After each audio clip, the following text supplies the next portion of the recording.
everybody, to Blissfully Aware, the show in which me and my friends discuss what's going on in fandom and nerd news in general. I'm Bliss, and as always, I'm joined by my lovely co-host, JD. Hi, JD. Hi. How are you? Doing pretty good today. Little it's kind of hot out today. Well, it's hot out for up here in the northern wastes. I'm sure I don't want to know how hot it is where you are. Yeah, it's a little hot where I am. Yeah, it's been absolutely gorgeous up here. So I am not jealous of how hot it must be for you. Uh, I'm actually pretty excited right now because I just found out today that well, it was just announced today, which is why I found out today that Smosh was bought back by Anthony and Ian officially, so Ooh, they're no ooh. longer owned by Good Mythical Morning. Nice. They are officially Anthony and Ian again. So nature is healing. Time to break out the champagne. I know. Just old YouTube stuff makes me happy. I love that for you. Now, are you ready for something that's not going to make you happy? I am. I am so ready for something that's not going to make me happy. You're ready for something that's going to make you, like, weep for humanity? Lay it on me. All right. All right, let's get into it. Let's just jump right into the absolute cluster F of the situation. I love that. I love that everything is a situation. I love the usage of that term in discourse. Like, it's a situation, but it's a single tweet that a 15-year-old made. No, this is more than one tweet and made by not a 15-year-old. We can talk about the weirdest drama I've ever come across in the furry fandom. And that's saying something because I don't understand furries to begin with. And imagine my shock finding out that there are fascist furries.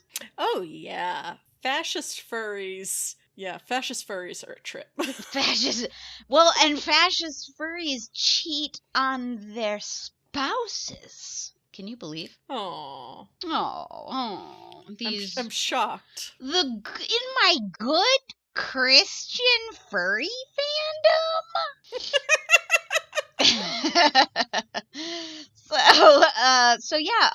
Peace Wolf, known for her involvement in chairing the Free Fur All convention in Tulsa, Oklahoma, and her presence in conservative Christian furry spaces, which is like pretty much just veiled fascist nonsense.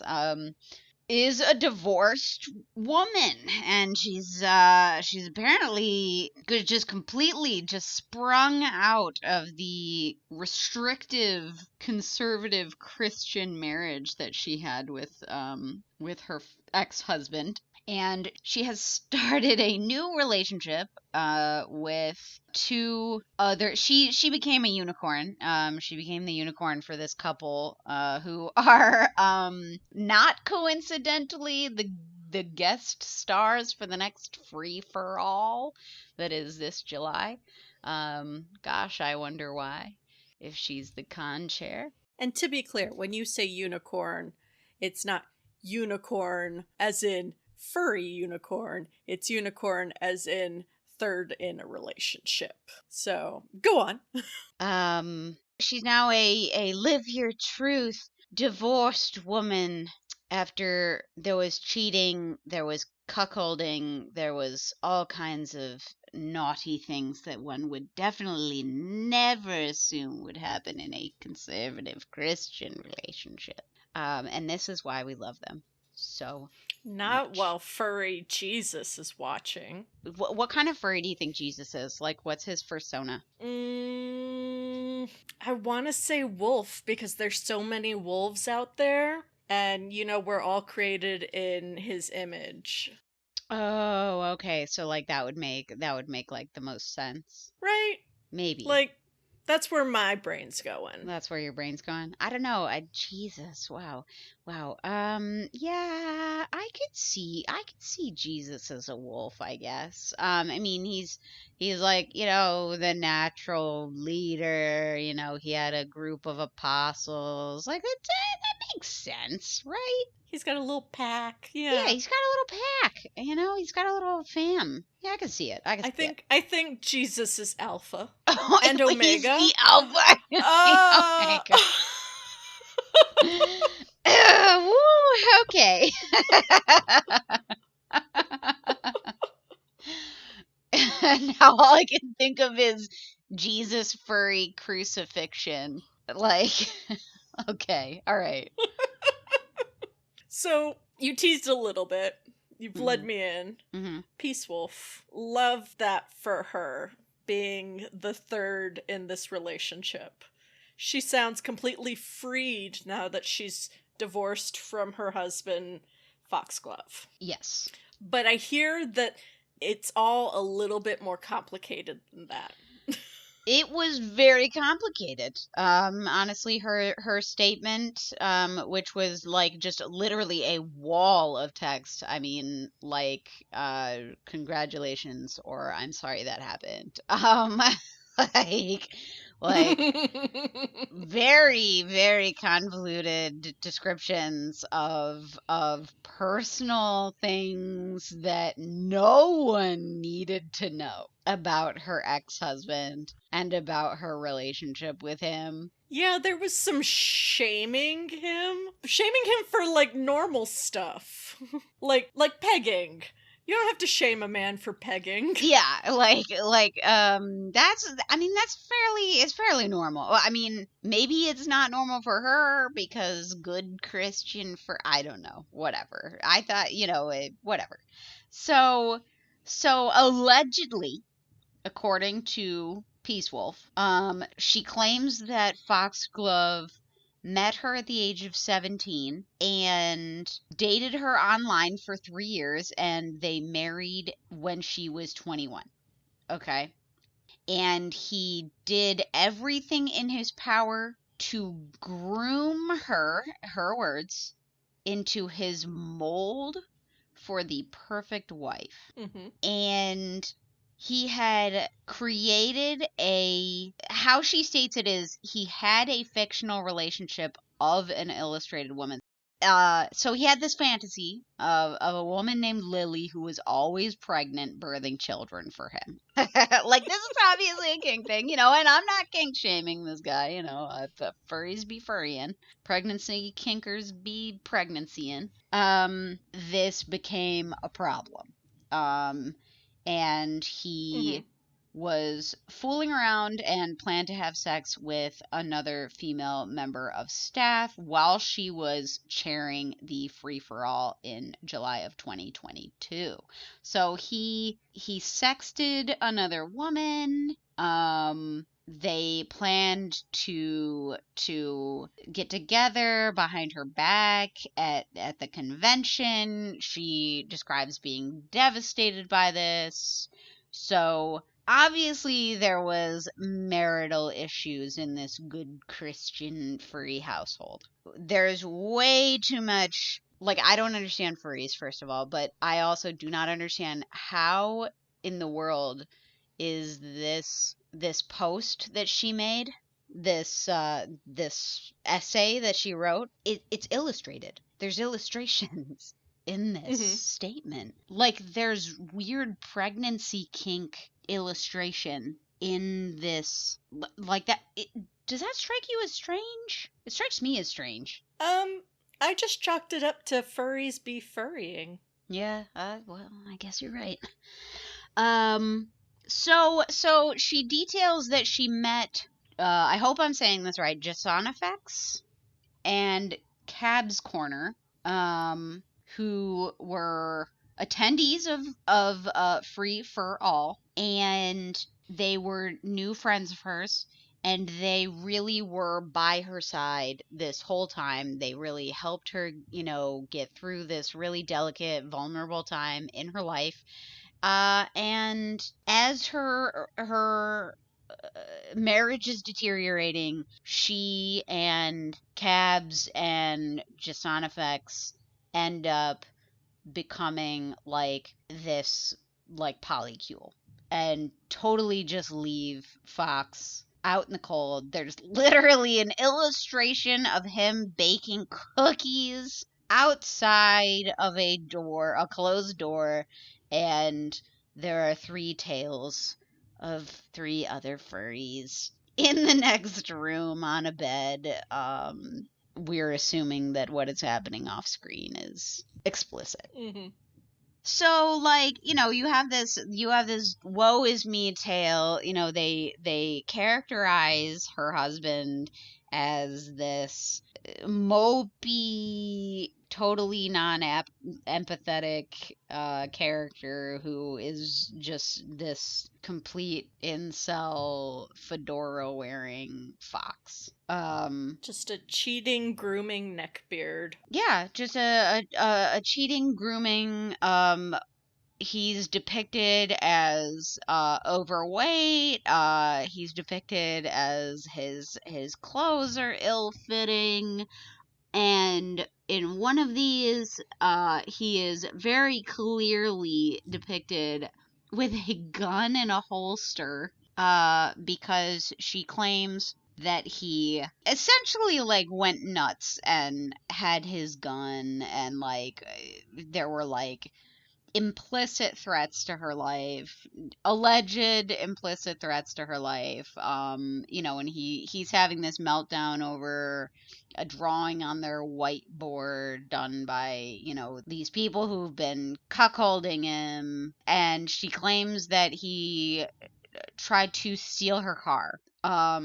Of course, granted, like, the car wasn't necessarily hers at that time. Like, she did get it in the divorce, but at the time, it was likely either shared property or under his name. Like, it could have been. We don't have enough information for that. So all of this is happening in a good Christian furry marriage. The goodest. Among the furry fascists. Okay, so you have this whole illustrated like document done by Peace Wolf talking about this dramatic separation she had with her husband, which is nobody's business. Like talk about just airing out your dirty laundry. Your dirty fursuit. Like, but what do you think is her motive by just putting this all out here? Because nobody would know that any of this stuff happened had she not detailed it in a fully illustrated guide to her personal drama. I had never heard of Peace Wolf or Foxglove before. I had heard of Free For All, though, the fashy furry convention. Mm-hmm. And so I imagine that because she chaired on it, that they must have been known to some extent in the furry community. Mm-hmm. And perhaps she was just trying to get ahead of it, because while she only has like 5,000 followers and Foxglove only has 500 followers. Oh, God. They have not been coy at all about what's been going on between them. Mm-hmm. So I don't know if they're just trying to get ahead of rumors by trying to get their own take out there. Hers is certainly, what's the word I want to use? His is much more emotional. Oh, okay. All right. He's very angry in his tweets. He does not have an infographic with, like, illustrations. Right. She seems a little bit more put together in hers, which makes her seem more sympathetic, I think. Right. Well, and also she's like transforming this dirty laundry of her personal life into content. Mm-hmm. Mm-hmm. And she's definitely got this this content making thing down. Now, like, I don't know if it's like normal in the furry fandom that you're talking about this at like these crazy personal issues with full on like art to go with them. Like if that's normal in the furry fandom, like Godspeed, good job making your content. But like in every other facet of human life, I would assume that everyone would look at that and go, "Oh my god, like that is so inappropriate." I mean, I get using art to cope, but I don't know. I don't know, man. Like It's twitter.com. You're just announcing your divorce to everybody with art. and you gotta wonder like what the evolution of Peace Wolf was. So we kind of have like this look into her ideology, how like she ended up with these like radical conservative views. One of her ex-friends, Twitter user Wiki Wolf Studio, said that they stopped being her friend in 2020 when they realized that she was too far gone into the idea that racism doesn't exist, and when her views on trans people and the LGBTQ plus made Wixter sick to their stomach. It was hard realizing she wasn't who she was when we first met. They say it's a bit traumatic reliving everything and finding out that one of the people you held closest turned out to be this way. I fully believe Fox warped her brain and turned her into who she is today. So I mean, you have a guy whose kink is, barefoot, pregnant, perfect wife, popping out babies, and he finds a 17-year-old he thinks he can turn into that. She doesn't turn into that, and she ends up leaving him for a more supportive couple. Granted, she met them at the FashCon. Mm-hmm. So chances she gets ideologically better, probably none. um I won't be holding my breath. Which is unfortunate. Super, super unfortunate. They both turned out to be super toxic and awful, and now seeing that she literally ran off with a known groomer after being groomed. Oh, yeah, that's right. That's right. Jason Effects is allegedly the groomer of his. Is Cabs his girlfriend or his wife? I don't remember. I don't I don't know. remember. But they're together. They're still together. And allegedly Cabs was 15 when they got together. I don't exactly know how old Jason FX was, but they are still together. By all accounts that we can find out, they are happily together. And they're happily together with their brand new shiny unicorn. The more I look at the story, the more I don't understand the furry fandom at all. Yeah, I mean it really is strange because it's like, okay, they're kind of like expecting Peace Wolf to recognize Jason effects as similar to Foxglove. That's not how it works, first of all. Because Mhm. even if Jason effects was this alleged groomer, obviously he doesn't have the same, modus operandi as Foxglove. This is clearly not the same at this point because, you know, Peace Wolf is not a child or even a teenager. She's a fully grown, Mhm. functional, independent human being. Um, and they're trying to get these people in the furry fandom are like trying to get her to recognize, oh, just sound effects is just as bad as Foxglove. Well, not to her, because like to her, they are a unit. They are already an established couple, and neither of them are predating on a child. They are supporting her. Mm-hmm. So you have these people who are like, oh, you're being a hypocrite, you're running away with a groomer after having been groomed. Well, he's not her groomer, and if Cabs isn't coming out saying I'm harmed, then what is she supposed to do about it? Like what are you supposed to just completely ignore that? I I don't understand what these other furries want her to do about that. But also, these are also all fascists, so we don't actually have to feel for them. That's another thing. I think it's very telling that Peace Wolf in their info dump graphic never specified what convention they chaired at. Oh yeah. That was something that I had to look up and then had to dig in my brain to remember whether or not that convention was the fascist furry con or not. And of course it was.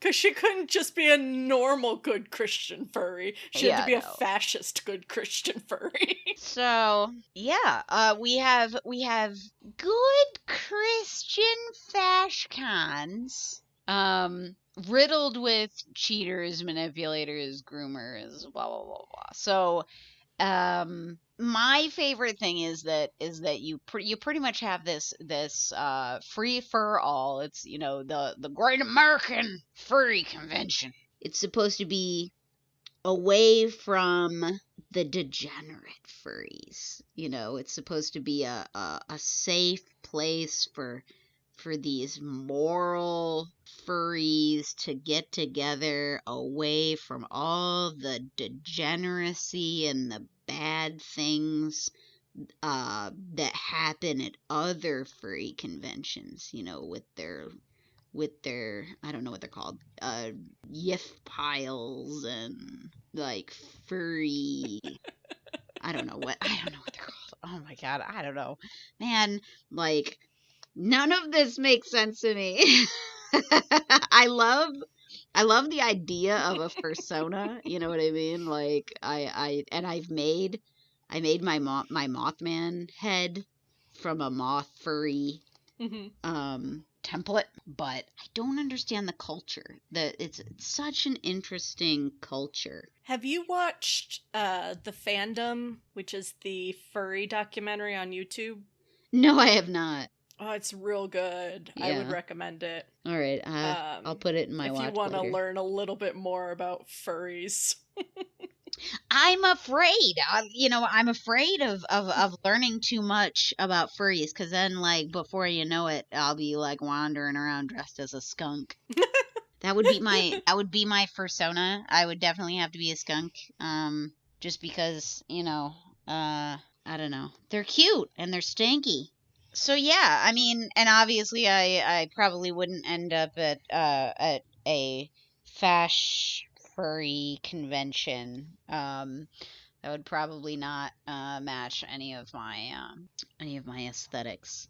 I'm amazed. What do you think it is about the furry fandom that attracts like the alt right? There's a lot of ex-military or current military people in the furry fandom, and there's a pipeline there, I guess is what I'm trying to say.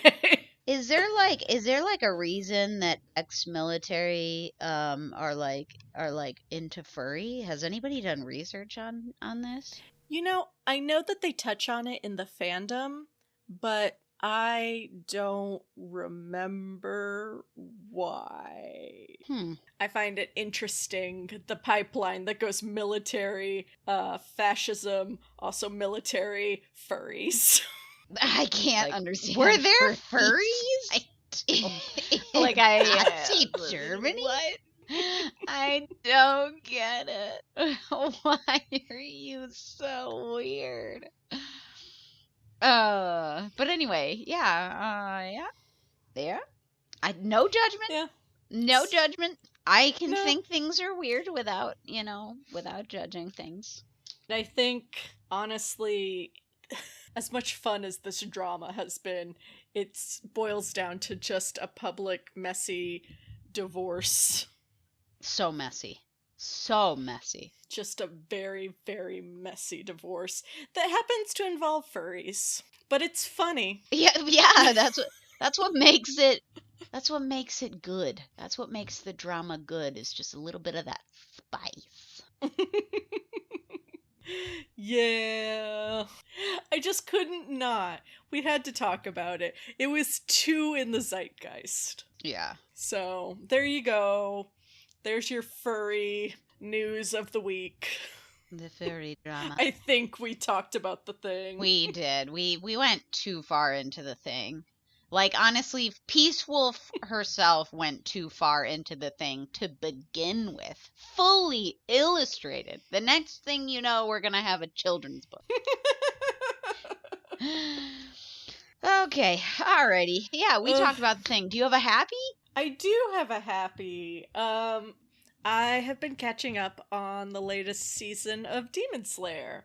I was a little behind, and now that the whole season is done, I can finally just binge watch it all. Nice. It's been real good. There are plenty of big old swinging titties this season. Oh, nice. Cool. I definitely I definitely wasn't I didn't expect Demon Slayer to have as much fan service as some other franchises. Mm-hmm. It's a silly anime, yeah, but it's fun.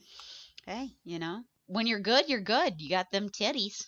Yeah, and like I'm not gonna say it's the most graphic thing I've ever seen, but one character gets their arm cut off in a recent episode, and I was genuinely shocked. It shocked me how, like, graphic that arm slicing off animation was. Wow. I was like, kudos to that animation studio. Nice. Dang. Now I'm just like, ooh, maybe I need to watch Demon Slayer. Just that one just scene. that one scene. Yeah, just ooh. I don't have any anime that I'm watching. I don't have any anime that I'm watching right now. Like, I don't have Crunchyroll. You know, I was thinking about it, but I ultimately didn't do it. I've been catching up on YouTube documentaries. So, and in terms of like a happy for me, I don't know. So most people who follow me on social media, they know that I live in Western New York. I live in the Buffalo area. And I went to the grand reopening of the Albright Knox Art Gallery. They're calling it the AKG. They're rebranding. And I went through with the guy that I am sort of seeing, and we went through and determined if the pieces of art were fuckable or not. So, cute date idea. That was a fun day. Yeah, you know, like cute date idea. Go to the art gallery and rate every art piece on whether or not it is fuckable, because you will have a great time. No, I love that. I loved you posting photos of it and letting us know which piece was or wasn't fuckable. You know, sometimes like I was like, this is like on the line, you know? Like this is on the line of whether or not it is or isn't. But there were some it was like very clearly obvious. The thing with the tentacles was, you know, that was just a no-brainer. Oh yeah. Well then, I think that'll do it for us this week. If you'd like to find us online, you can find us on most social media websites at Blissfully Show, including YouTube. Like and subscribe. Leave a comment if you have something you'd like us to cover, or hit us up on Twitter. Otherwise, yeah. Until next time, bye! Bye!